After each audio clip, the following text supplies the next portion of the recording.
All right, Louis, you're all set. All right. Yeah, once again, thank you for having me. My name's Louis Pellegrini. I'm a third generation garbage man here in the Bay Area.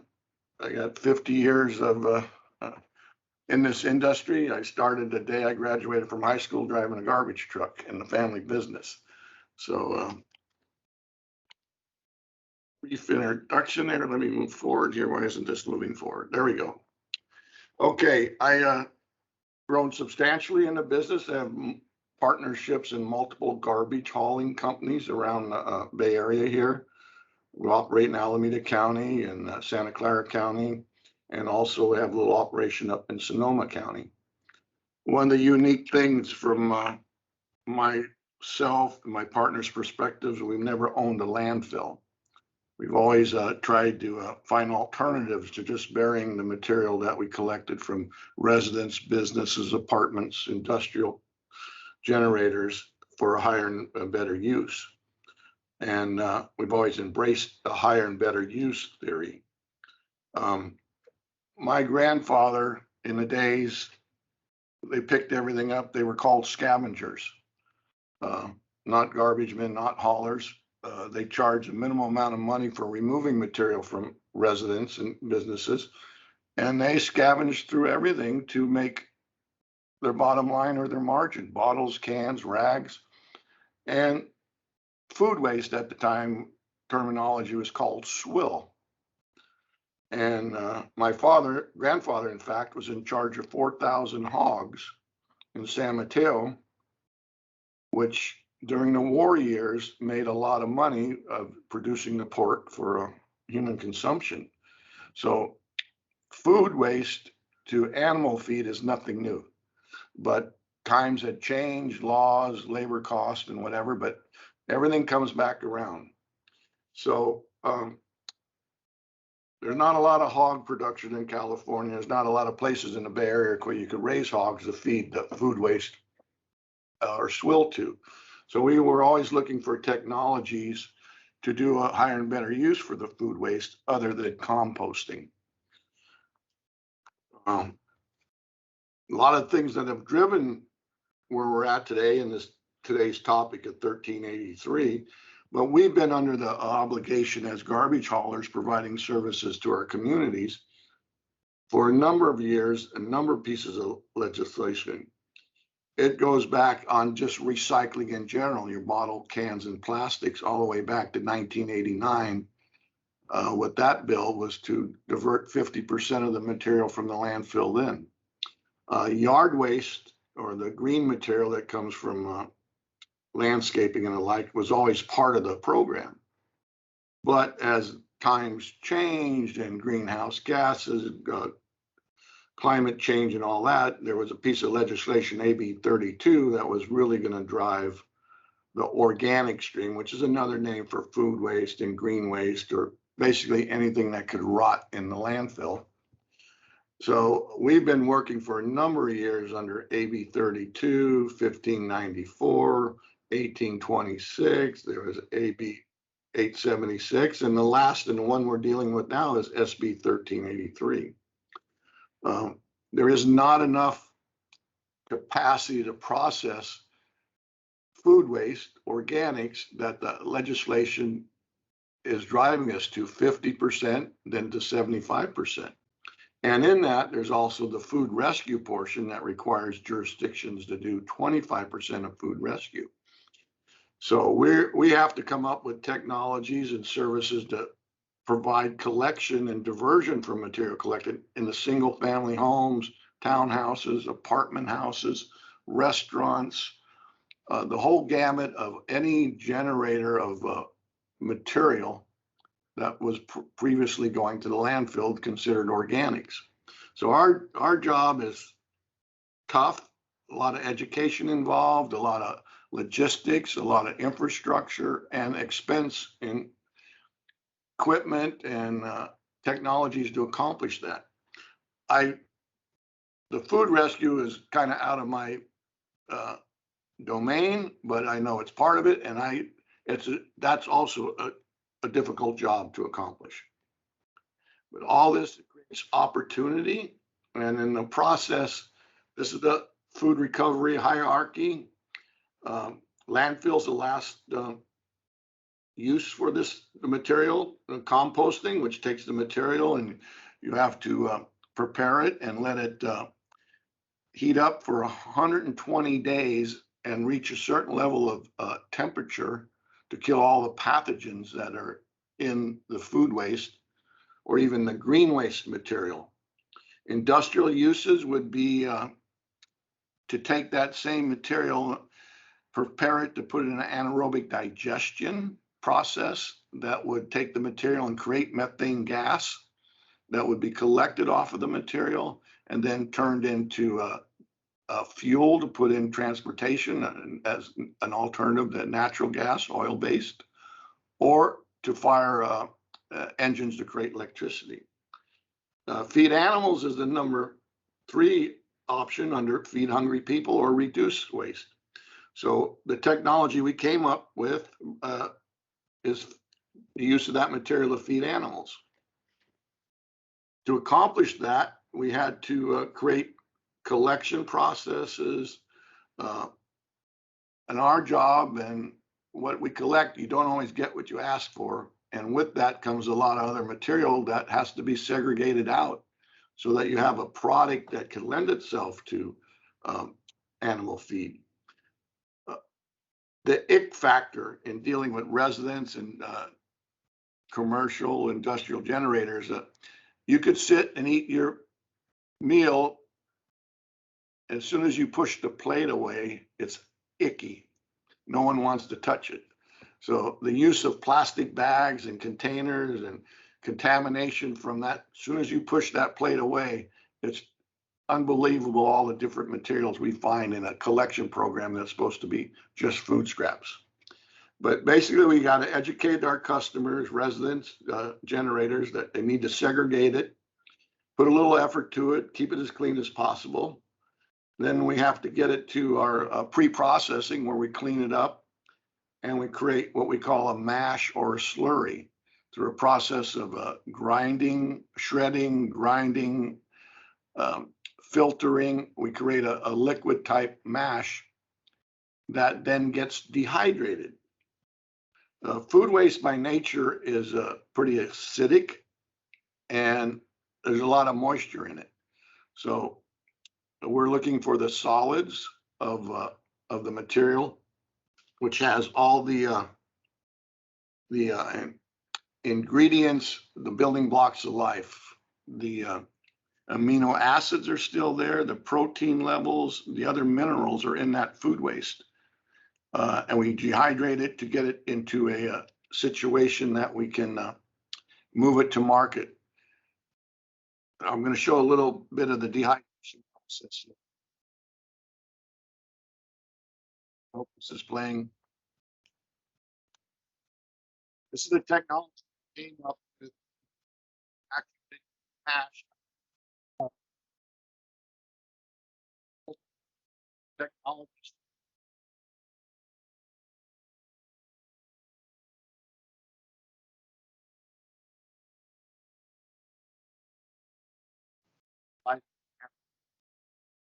Louis, I think you might need to restart the video. Your audio and everything's cutting out.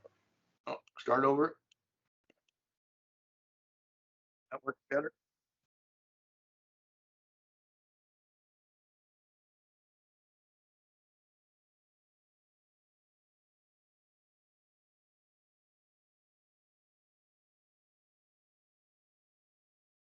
Louis, if the video is not working, I think we can talk through it a little bit.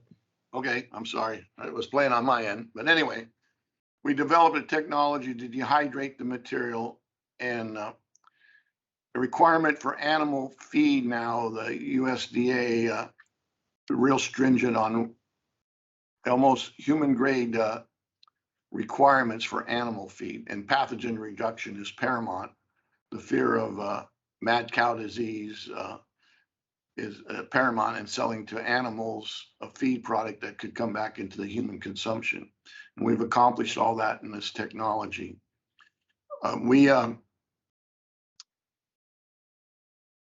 and be able to sell it into the market. Cannot be sold to cattle, sheep, or goats. Anything with two stomachs is considered a rudiment, and mad cow disease can be passed through rudiments. So our market is hogs, chickens, fish food.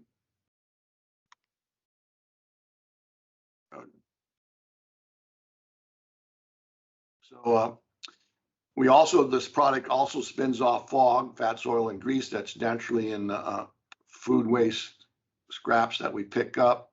That could be used for a biodiesel ingredient, or could be used for animal feed starter for getting more growth out of the animals.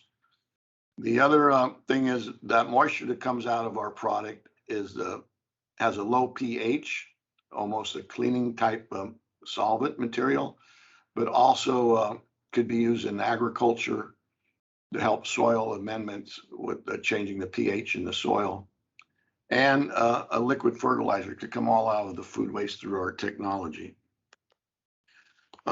And when it comes to the fertilizer, our dry product, when we don't sell it for animal feed, goes to a high-end potting mix soil that's marketed through all these different commercial establishments that get our product into the retail market.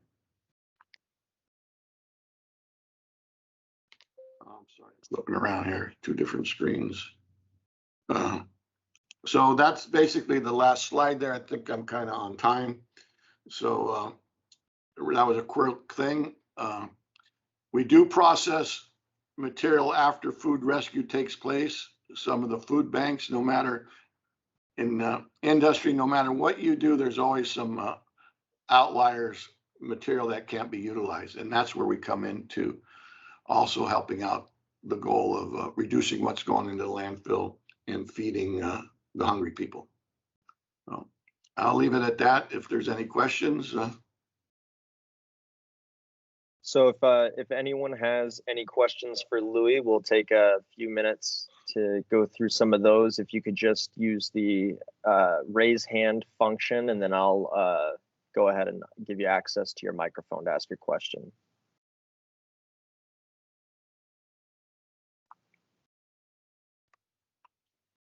All right, give me 1 second here, guys. Yep. Looks like we have Woomin first, and Woomin, you should be able to unmute yourself and go ahead and ask. Where do you get this organic waste from? Do you collect from like a restaurant leftover, or do you collect them from residents? We do single family homes, apartment houses, commercial establishments, restaurants, grocery stores, anybody that's in any community that's generating material, we have a collection system to accept their material and process it into this product. We're covering the majority of the generators, and it's material that probably doesn't lend itself always to food rescue. Cool, thank you. All right, Woomin. So if you want to, yeah, Woomin's remuted. I think we have next. We have Sharvari from our youth council, who has a question. So I'm going to open up your mic here in a second. Sharvari, oh, where'd she go? All right, 1 second. All right, Sharvari, if you can go ahead and unmute yourself, you can. Yeah. So you were talking about the soil. I was wondering how exactly the pH can help the soil. Well, some soils sometimes have a low pH, alkaline or attitude. I'm not quite a soils engineer. I'm a garbage man, but we know there is the need sometimes to change the pH in the soil, increase it at times. So it's amazing when you break down all the elements of this food waste, what could come out of it, fractionize it. There's all kinds of higher and better uses than just making compost, or it can improve the agriculture production, which is necessary. Okay, thank you. Next, we have Garrick, and I'm going to go ahead and open up your mic, Garrick.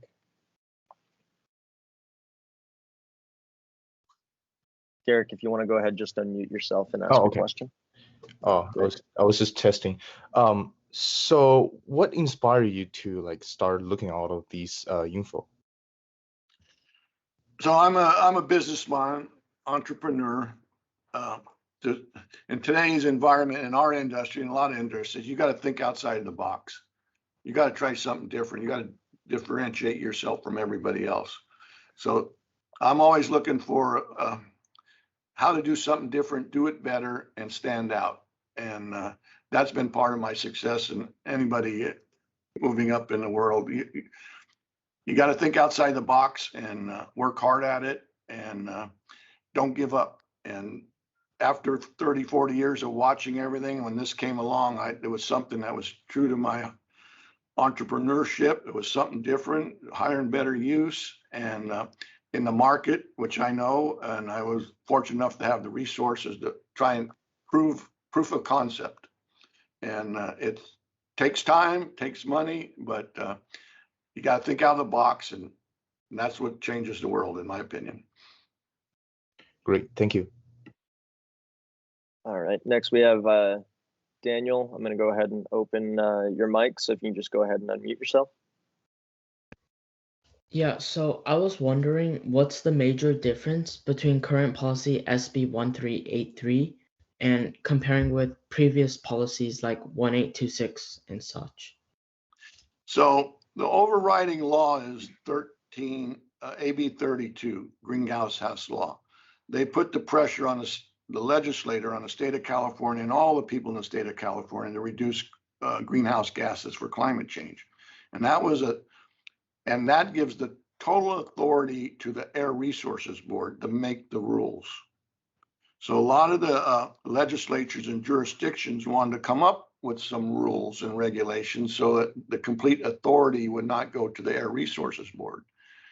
1383 piece of legislation. I've been following Sacramento for the last 25 years, lobby up there, and watch all these laws be passed and regulations come about. In my experience, 1383 is the most prescriptive piece of legislation that's ever came along. It's basically telling you these things must be done, in particular the food rescue. What color our containers are supposed to be so people know what material to put into what color container. A lot of public education. There's potential for fines on the generators. We have an obligation almost to go police the collection containers to determine if the generator, the house, or the business is complying with the law. This is a major, major piece of legislation that requires a lot of effort, penalties applied to it, and costs are going to increase for everybody at the residential, single family home, apartment complexes, restaurants. This is an expensive piece of legislation that gets passed through to the generators. So it's the ultimate piece of legislation to accomplish the goals. It's not that to say the goals aren't worthy, but the cost to implement it, and that cost gets passed through garbage rates or other surcharges, and the economy, the elected officials, no one wants to pay more for garbage service. So it's something that is happening, and it's in the works right now. Will the people of California make those goals?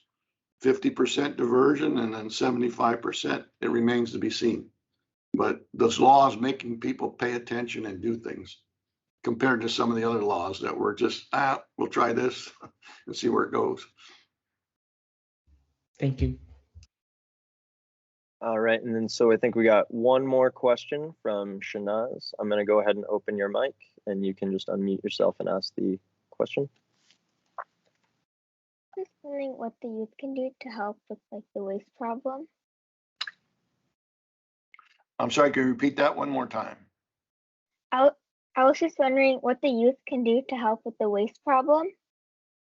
Well, I think it always starts at home with the family, and I know all the other type of recyclings, a lot of effort was put into elementary school and the younger generations. You're a little older generation, I think we're speaking to, but I'm sure you all were educated in school to do the right thing. So you just got to carry that forward. You got to get the message out, and you're full of energy, enthusiasm, want to do the right thing. And every one of you, wherever you end up in business or teaching or whatever, just hire and better use, take care of what we have, feed hungry people, and help the environment improve, because we're in a world of hurt right now in a lot of realms.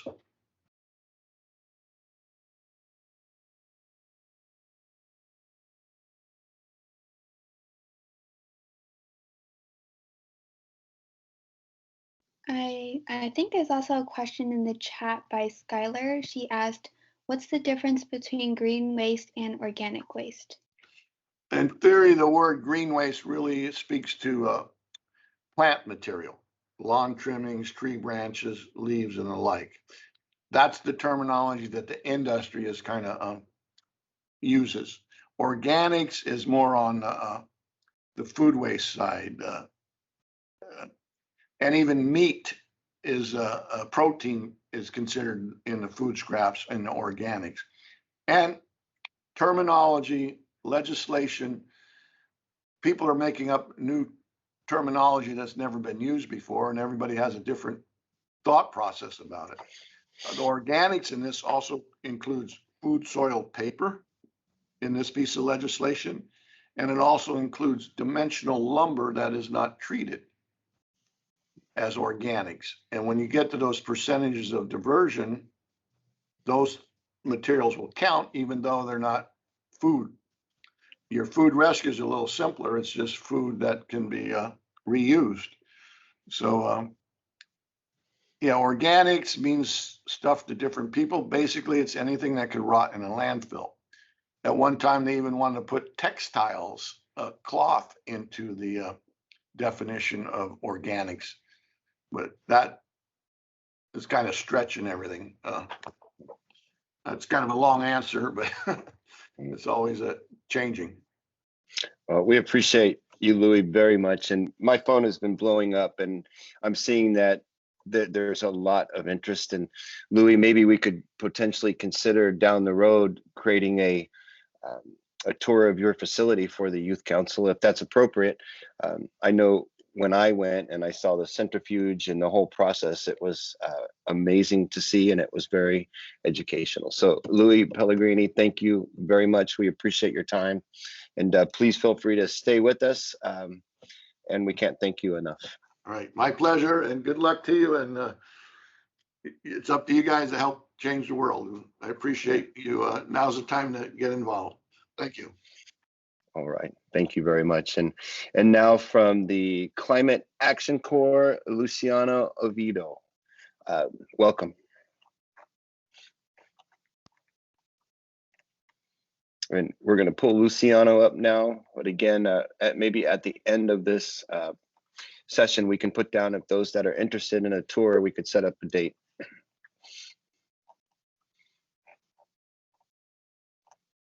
Hello, this is Luciano here. Can you hear me?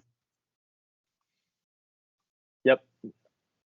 All right, excellent. Let's see. I think it might work better if you present. No worries. I'll go ahead. All right. By the way, I'm on the train, so just apologies to everybody if you hear a bunch of background noise. That you're gonna probably be seeing people and hearing all sorts of commotion.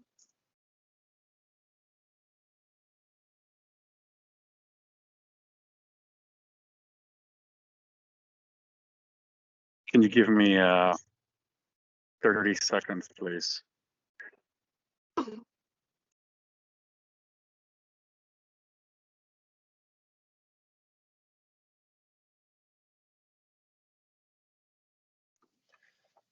Absolutely. And while we're pulling that up, I'll go through a couple things just as general.